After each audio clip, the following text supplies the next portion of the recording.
Kita beralih ke informasi lain, Saudara. Keluarga pegawai ex-Jampitsus almarhum Sutrimo di Banyumas, Jawa Tengah resmi melapor ke Polresta Banyumas pada Sabtu malam. Laporan ini dilayangkan guna mengusut tuntas kejanggalan dan penyebab pasti kematian korban. Didampingi kuasa hukum, perwakilan keluarga mendatangi kantor polisi karena menilai informasi seputar kematian Sutrimo masih simpang siur. Langkah hukum ini juga diambil untuk menepis rumor tak sedap mengenai adanya penerimaan uang 1 miliar rupiah oleh pihak keluarga. Perwakilan keluarga Sutrimo menyatakan siap jika polisi harus melakukan proses ekshumasi dan keluarga menyerahkan sepenuhnya proses penyelidikan lanjutan kepada aparat penegak hukum setempat. Dilaporkan apa tadi yang dilaporkan? Terkait dengan dugaan adanya dugaan kejanggalan di berita ya, karena kalau keluarga taunya sebenarnya pada saat itu tidak ada kejanggalan ya Mas ya. Tidak ada kejanggalan karena sudah bersih. Gitu kan. Pada saat tahu-tahu kan karena dari berita. Karena simpang siur berita begitu kan segala macam, apalagi mohon maaf ada tuduhan katanya keluarga itu nggak ngelapor gara-gara dapat uang 1 miliar ya. Artinya keluarga juga ingin tahu, ingin memastikan ya kepastian hukumnya seperti apa, apakah itu memang kematiannya wajar atau tidak. Itu saja. Keluarga tidak punya siapa terlapornya dan lain-lain, diserahkan semuanya kepada penyidik. Itu ada kemungkinan untuk keluarga minta diotopsi ulang atau gimana? Kalau kami itu biar prosedur hukum, tapi pada prinsipnya kooperatif ya. Kooperatif. Iya, itu aja. Pemerintah desa menyebut jenazah Sutrimo langsung disalatkan dan dimakamkan saat tiba di desa Walahar. Kepala desa menyebut jenazah Sutrimo langsung dimakamkan karena makam sudah disiapkan. Sementara hingga saat ini pemerintah desa belum menerima surat pemberitahuan ekshumasi terhadap jenazah Sutrimo. Hingga saat ini pun keluarga Sutrimo juga belum mengurus surat kematian Sutrimo.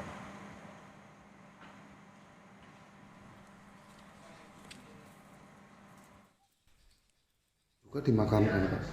Malam itu juga dimakamkan karena di sini itu kalau sudah lubang jenazah sudah siap langsung dimakamkan, cuman di sini disolati. Itu yang meminta langsung dimakamkan dari pihak keluarga atau pihak pengantar itu, Pak? Pihak keluarga itu yang mewakili keluarga itu Pak Tukin, kakak ipar Sutrimo, kakak. Nanti terjadi pembongkaran kembali makam seperti Saya apa, Pak? kembalikan ke keluarga karena hak keluarga itu mau dibongkar apa tidak.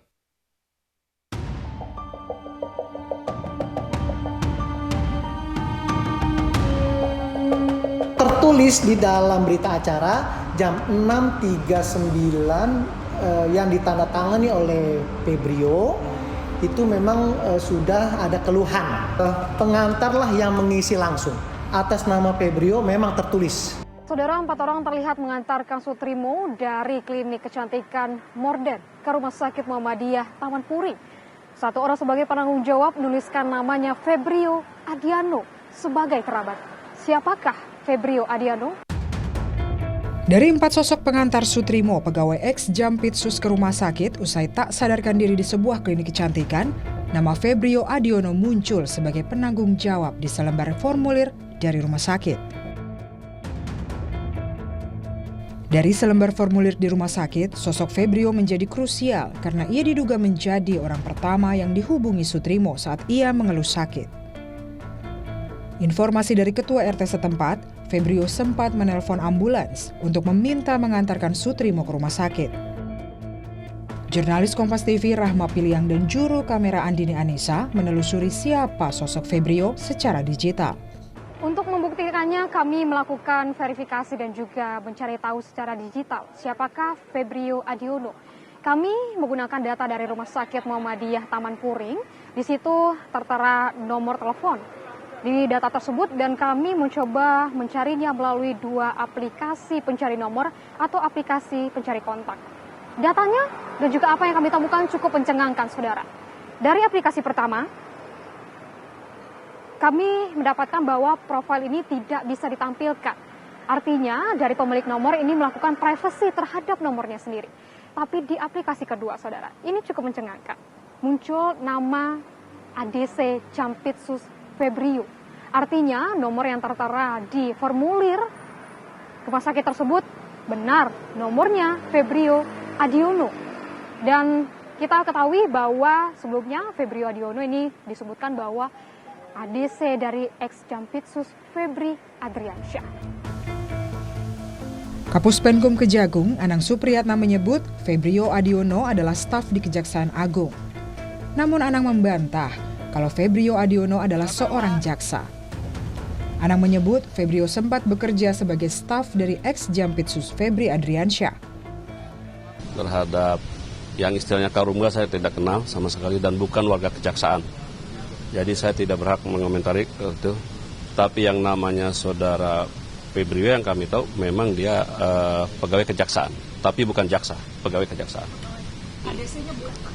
Stafnya ya. Oke. Iya. Itu aja. Ada bekerja kah Pak Febrio itu di kejaksaan sekarang? Masih. Ya. Tugasnya sekarang sudah tidak ADC, sekarang apa Pak? Ya staf biasa. Staf biasa. Mendampingi siapa mungkin Pak? Enggak. Dia administrasi biasa aja. Sementara terkait kematian Sutrimo pegawainya, di saat penyidikan kasus korupsi dan TPPU, pihak ex Jampitsus Febri Adriansyah lewat kuasa hukumnya menyatakan belum mendapatkan panggilan pemeriksaan dari polisi. Kaitan dengan konfirmasi ya posisi almarhum, itu sebagai pribadi sebagai kuasa hukum dan mestinya keluarga ya menyampaikan duka yang mendalam gitu ya. Namun pada sisi ini belum ada pemeriksaan atau permintaan keterangan kaitan dengan kematian Bapak Sutrimo. Berarti polisi belum pernah meminta konfirmasi secara langsung? Belum pernah ada. Sudah lebih dari 2 pekan, penyebab kematian Sutrimo pegawai ex Jampitsus masih menjadi teka-teki. Polisi sudah melakukan olah TKP dan memeriksa saksi dari klaster kejadian awal Sutrimo ditemukan tak sadarkan diri di klinik kecantikan. Salah satunya adalah supir ambulans dan orang yang melihat Sutrimo di lokasi. Namun, polisi belum menentukan apakah ada unsur pidana dalam kasus ini. Tim Liputan, Kompas TV.